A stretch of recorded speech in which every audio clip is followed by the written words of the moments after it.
there, it's Gina Gardner here, and I'm joined as ever by Rachel Davidson, my good friend. Hello. Both of us are international best-selling authors. Rachel's written The Point of Me, and I've written a number of books, but my latest is Thriving, Not Surviving, The 5 Secret Pathways to Happiness, Success and Fulfillment. When we were talking about what was going to be the theme of today, we decided that we were going to tackle the really tricky theme of faith. We've just been on a spiritual development weekend, and one of the things that kept coming through during that weekend for me was faith. And it started us thinking, what do we mean by faith? And even if you think you haven't got a faith, is that in reality a faith of a sort itself? Now, for many people, faith is synonymous with religion. I have a faith in God or Allah or whatever that religion requires. And for them, that faith is strong and powerful and very clearly defined in a particular shape with particular rules and particular ways of being. Yeah, I mean, I would go further and say that for a lot of people, especially perhaps in my experience, people who reject having faith, they associate that word very much with organised religion. Yes. So they're talking about the human structures that a belief, an ideology has been attached to. Not necessarily the religion itself, but the structure that comes with it. So, and I totally understand why some people might feel pejorative about organised religion. Yes. But for many people, I think a life without faith is a life without hope. Yes, I mean, if you consider the opposite of faith, faithless, yes, and how that word feels. It's got a very heavy, very heavy and yet empty feel to it, to me. Yes. That actually, that we all need faith in our lives, whatever that might be. Yes. And I'd like to sort of identify some, if you like, genres of faith, for want of a better expression, and that may have some to add. Faith in oneself and one's ability to cope, I think, for many people, that's something that they struggle with. Mm-hmm. Faith in other people, that they won't let you down, that they are fighting your corner on your side. Mm-hmm. Faith in that tomorrow will come, that the sun will come up, and that the seasons will happen, that there is a natural order of the natural world, and faith in that being consistent. Mm-hmm. Faith in there being a bigger, something bigger than ourselves, a power, and whether that for you is spirit or God, or to do specifically with your religion. But for many people, they get huge amounts of comfort, satisfaction, a sense of being through having that faith. Mm-hmm. Faith that there is an afterlife. Faith that that whatever happens, the universe will look after you. Mm-hmm. Can you think of any other that I've missed out, or will all of them come under in some way under those headings? I think you've covered them all. I mean, the word that often is interchangeable in my head with faith is belief. Yeah. And actually then trust. I sort of move on towards trust, because I think to trust in things is to have faith that. Yeah. And to have belief in it. And I think those three words create a lovely triangle that encapsulates what, I mean, you're talking at the headline level, what if I say, yes, I have faith, this is what I mean. Yes. That I actively trust in certain beliefs and certain outcomes. And when I talk about outcomes, I'm not talking about necessarily the detail, but I mean the overall outcome of my existence. I work with clients, and often one of the things that happens is that they an event happens or a series of events happen, and they lose faith in themselves, in others, in their God or whatever the power that they believe in. Yeah. Because things haven't either, there's been a disaster or a bereavement, or things haven't happened in the time scale that they want. Yeah. And I think one of the reasons that faith kept on coming up in this weekend for me was, as you know, I've been working on the Genuinely You and the Thrive tribe, creating the content, the concept, the content, and getting things done. Yes. And that things not happening in my time scale has been something that I've wrestled with. Yeah. And yesterday I got my credit card bill, and it was a whopper. A real whopper, partly because of Facebook and LinkedIn adverts, the coaching work and technical work I'm so doing. Expenses on the business, So it was all expenses in business, and it was £10,000. Thanks. Which is, in most people's terms, a walloping great bill, and I always pay it off. And I'm using my savings to do this because I believe it's the right thing to do. I have faith that this is my life's purpose. However, when that bill came in, there was a big wobble. Yes. You know, am I deluding myself? Is this really what I'm meant to do? If it was, would things be happening more quickly? Would things be happening more easily? Or is this, my test that I've got to keep the faith? And I'm reminded of how many people, entrepreneurs, are very enthusiastic, gung-ho at the beginning, but when things get tricky, they give up because they lose faith in their product or themselves themselves. And I wonder how many people give up just before success was going to be theirs. In that last little push. And we were talking earlier, weren't we, about writers and how many writers, have had huge rejection. J.K. Rowling's a case in point, Jack Canfield. That they've written to Mallory Blackman, who is definitely a well-known author in the UK of young adult fiction. She was on the radio recently, actually, talking about stuff. But she mentioned that she had written, I think, 7 novels and had 82 rejection letters before she actually got picked up and became the overnight success. Isn't it interesting that overnight success often takes decades to get to? Yeah, and she commented about the fact that the writing, the creative writing group or class, I can't remember what definition she gave it, but she talked about how some very talented writers who existed within this group, but after 1 or 2 rejection letters, they sort of gave up. They lost faith, and then they didn't come back. As far as she's aware, they haven't gone on to carry on writing or whatever. Whereas she puts a lot of her success down to the fact that she was persistent and she kept committing an act of faith, which was she kept putting pen to paper, she kept turning up, she kept she held a faith. She had said to herself, apparently, I'll get to 1,000 rejection letters and then I'll have a serious conversation with myself about whether this is really what I should be doing. And I think that's a good sort of little headline story of somebody who is demonstrating how faith can actually work in day-to-day life.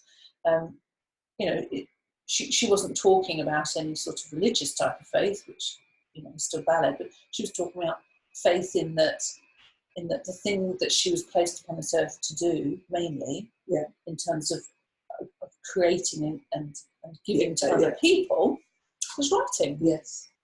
But there was like a test, wasn't there? Well, if you think of the hero's journey, you thinking about the hero's journey, there's always tests. You meet the monsters, you have to climb the mountain, you have to swim the deepest river. But it's a nice sort of segue into my next thought. Was I've had a number of people say, when does it become blind faith? Well, I was just going to put Satan's best friend's pass on and say, when does it become a fool's errand? When does it become just something that you're convincing yourself that you're to do? And all of the signs in the universe are basically trying to say, could you just move? Yeah. But you carry on. Sometimes actually an act of faith can be an act of stopping. Yes, and that's always the right thing to do. Yeah. But how do you know? How do you know? And if we had that answer, then we would be living a very different life, I think.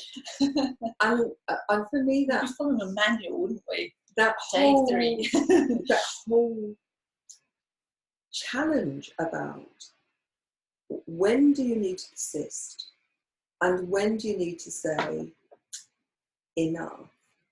And I think, and this is my thought at the moment, and I've no doubt this will change over time, but my thoughts are that if I think about giving up on what I'm doing, I get a real heavy feeling.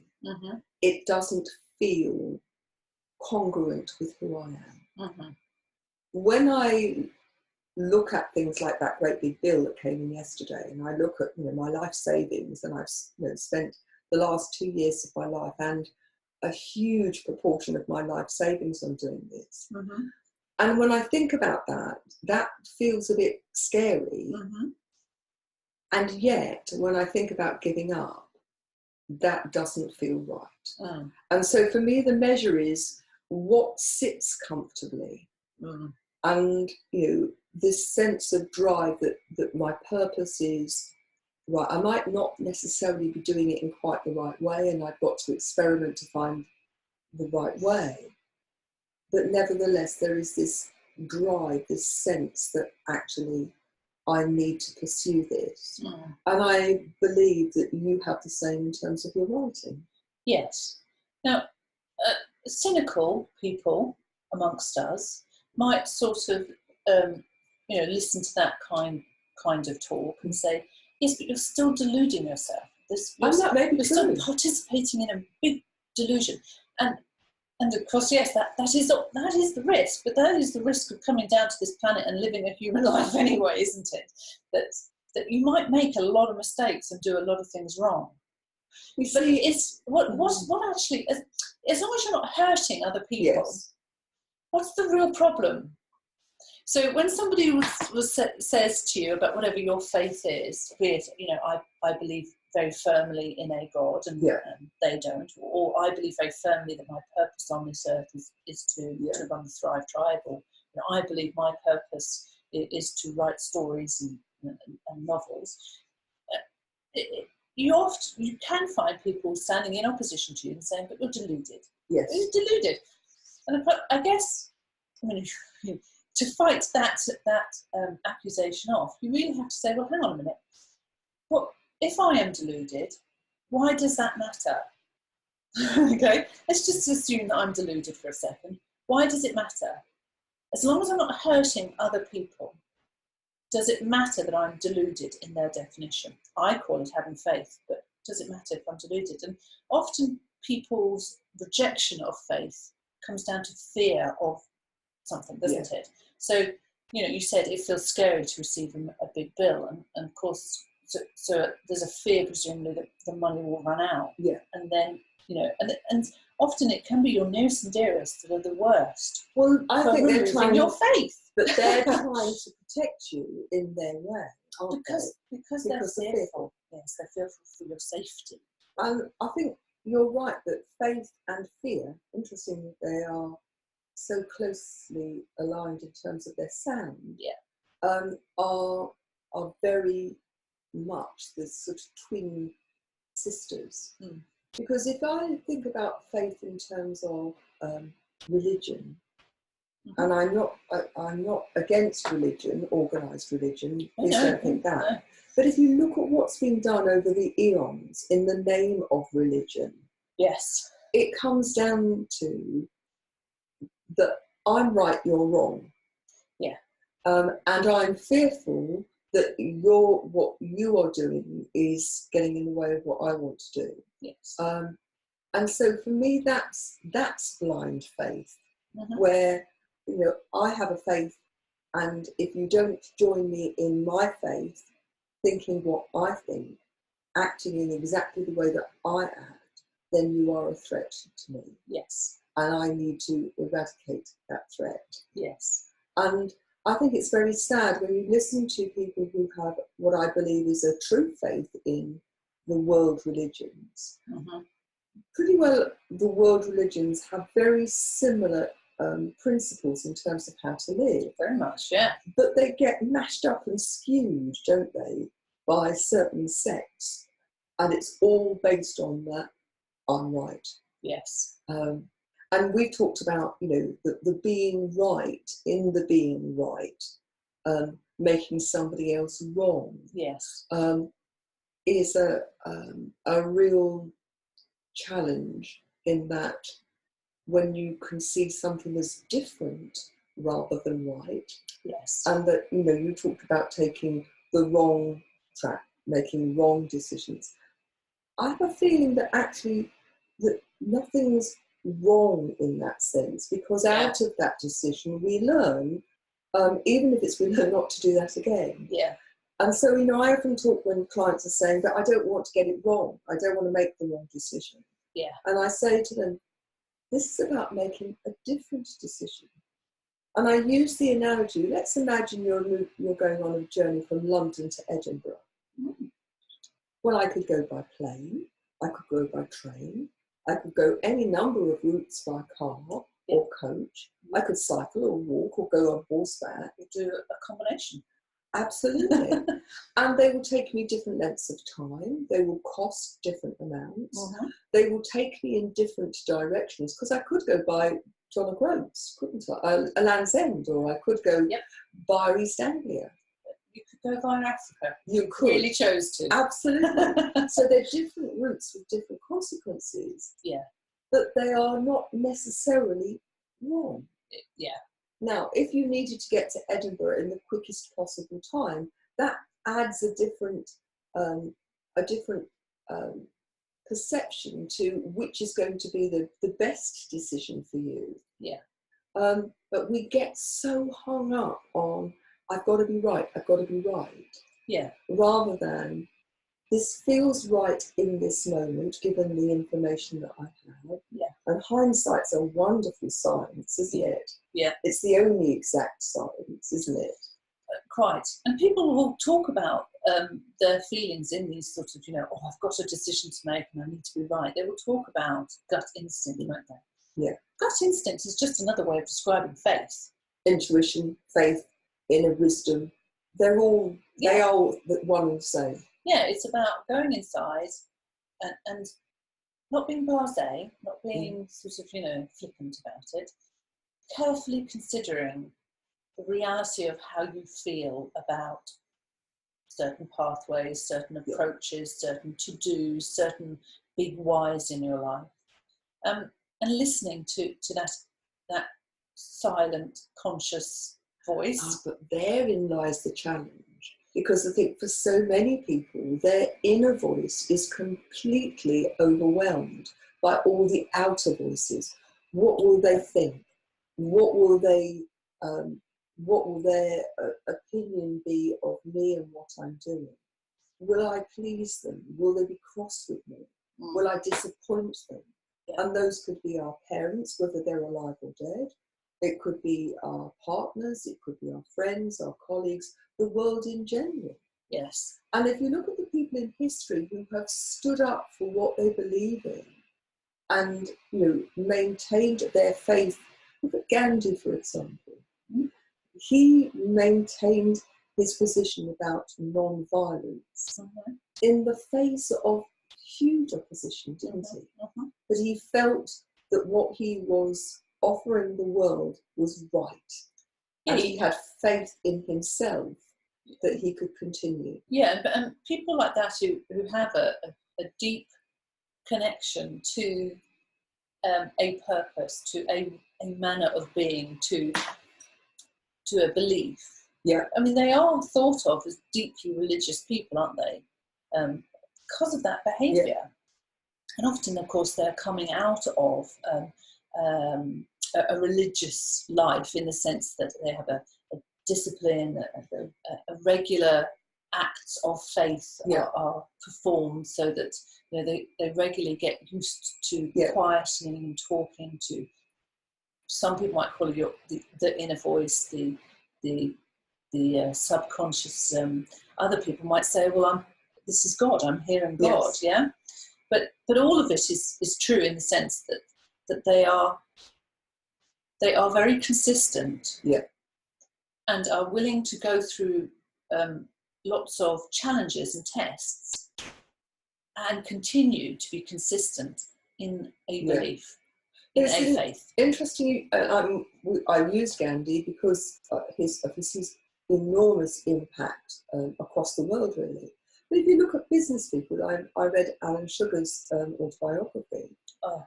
And they were, very different people. Yes. But for him, if you look at his business, there have been times, particularly early on, when things did not go his way. No. But he had an inner sense of, I believe in myself, and I believe in my capacity to overcome this difficulty. And it's often true, isn't it, that people that come to our notice, in the sense they get the headlines, appear on telly or whatever, throughout history,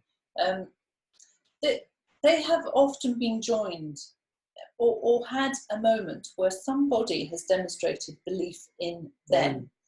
And I think that's so important. Yeah, and okay, you could be a little bit purist about it and say, well, you didn't have enough faith just to do it on yourself then. You had to have somebody else say that they believe you. But then that is to deny the human condition. That is to deny that we are, to try to sort of say that we are islands and that we can achieve what we need to achieve on this earth without anybody else touching us. And that's just complete rubbish, isn't it, of course? Because anybody who comes onto this earth and is a true island, totally singular in and of themselves, they are not human.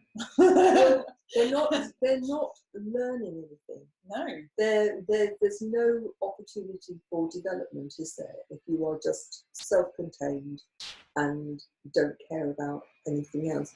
And I know I've talked about, you need to have faith in yourself, but often that's triggered by somebody else's faith in you. And I look at the number of people who've turned their lives around, that, they've been criminals or they've been drug addicts, or there's been some real dark part of their life, or just kids who are not doing well at school, and for whom they're on the road to destruction, self-destruction. And then somebody says, you're too good for this. I believe in you. Because another word that comes to mind when we talk about faith is permission.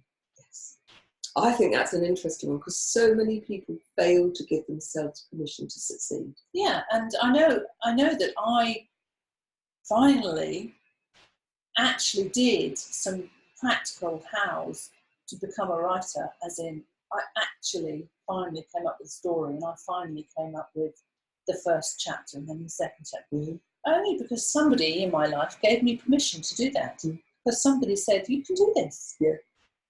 I'll create a little bit of space for you, and I'll help you out with these sort of things, the practical side of it. You can do this. That's why it's so important, I think, to surround yourself, so far as you can, with people who are constructive and positive, who are not so fearful for you. And very often it's about fear for themselves. If you're succeeding, will you still be part of my life? Will I be rejected? I think often fear is around that. That somebody opens the door for you, just a crack, and says, look, there's a world out there. There is something that is bigger than where you are now. And I believe you have the capacity to go through that gap and for life to expand. Yes.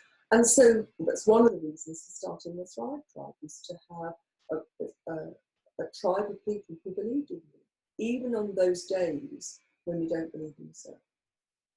Even if it actually can be a relatively superficial level of belief. I mean, these online communities, you get to see a little sliver of people. That, the stuff that they're willing to type up online, type of thing. But even sort of, you know, a stranger online that has joined a community and is demonstrating, therefore, some kind of like-mindedness. That can be enough of a prompt, of a, you know, keep with it. Because frankly, even when you have got the faith and you've got somebody behind you saying, or beside you, I should say, that's a better story. You know, I believe in you. I have faith that you're doing the right thing. Even when you've got all of that, life is going to throw many, many challenges at you. Absolutely. So the people who sort of say, well, if you can't do it on your own, then it's not really faith, they're being too harsh. Life is tough enough, frankly, to sort of, you know, pull yourself up. But you see, I think I have faith that when I have a need for a teacher or somebody who has expertise that I don't have, or I need somebody to say, it's all right, it's going to be fine. Yes. That person will turn up. For me, the faith that the right people will appear at the right time, the right opportunities will appear. Yeah. That's part of my faith. Yeah. And I think, you know, we are not, you know, man is not an island, that inevitably we are going to be touched by others. And sometimes that faith in what I'm doing actually comes not in the sense that people say, do you know what you're doing is really important? Yeah. Although that's wonderful when that happens, and that's a real, that gives a real sense of momentum. But it's when I am able to affect a positive change in someone else. And that could be a client, it could be somebody. I was talking at the hospital yesterday, I had a hospital appointment, I was talking to somebody, and we were just having a chat, and I said something, she said, oh, that's made me really think, thank you, that's made a difference. And I thought, you know what, my mission to positively impact on 1 million people, that's another person. Yeah, exactly. And that person went away with a slightly different perception of what was going on, is then going to deal with her family in a slightly different way, which in turn is going to have an impact. Yeah. So the recognition that what we're doing is right. I mean, you had an email from Philippa, having read The Point of Me, didn't you, recently? Yeah. And it just confirms that actually that what you've written has the capacity to change the way people think, to give them a different perspective on things. Yeah. And you know what, underlining my faith that I will be you know, able to continue to write and will be able to continue to pay bills through my writing. My faith on that is underlined with a sense of not being attached to any outcomes. And I think that's the act of faith. That brings it down to the real crux of it. Because if you are so attached to it must happen, it has to happen this way, it must, and in this way, then that is not an act of faith. No. That is an act of willpower. Yes, those are separate. And if willpower works, there wouldn't be a fat person around, would there? Because they would eat carrots instead of cake. It doesn't do it for me. So yeah, I think what I would say to you, you know, if you've been listening to this, please let us know, what are your challenges in terms of what you have faith in? Do you have faith in yourself that you have the capacity to achieve your goals, whatever they may be? Do you have faith that the world is actually a benign place? Oh. Because when you do, things turn up in a different way than if you are fearful. I believe that at the moment there is so much fear generated by the media, by the way in which people talk about the world, that fear generates more fear. And I think it's time that we have faith in the goodness of human beings. I think intrinsically people are good, and that they behave in a different way when they believe that they're good. And that fear, I mean, there's been stuff about the knife crime. It's fear that generates that sense that I need to carry a knife and I'm going to be prepared to use it. Yeah, because you know the headline on that is that violent crime is down by about 2/3 in about a 25-year period. violent crime is in In society. the UK. As the population's grown, this is UK numbers, as the population's grown, violent crime has decreased. Yes. But that's boring, isn't it? Nobody's going to make up a big, massive headline about that. How the headlines. No. If you listen to just the headlines and you don't bother to think and analyse exactly, then you'd think everybody out there is carrying a knife and about to stab you. So, what do you have faith in? We'd love to know. What are the challenges around faith? We'd love to know, and we'd love to be able to help. So if you don't belong to Genuinely You, the Facebook group, why not? Come and join us. If you'd like to know more about the Thrive Tribe, you'll find it on the website, which is www.genuinely-you.com. There's a free copy, a digital download of Thriving Not Surviving, the 5 Secret Pathways to Happiness, Success and Fulfillment. And you can sign up for the free TV show. Please spread the word. Help me create the infrastructure to achieve the mission, which is to positively impact on 1 million people within the next 5 years. I hope that you have found this interesting. I think it's a debate that's going to go on long, and we'd love to know what you think. So you can either do that through Facebook, or you can do that on the website, www.genuinely-you.com, where you'll find both of our books. You take care, and we'll look forward to seeing you next week. Bye-bye now. Bye.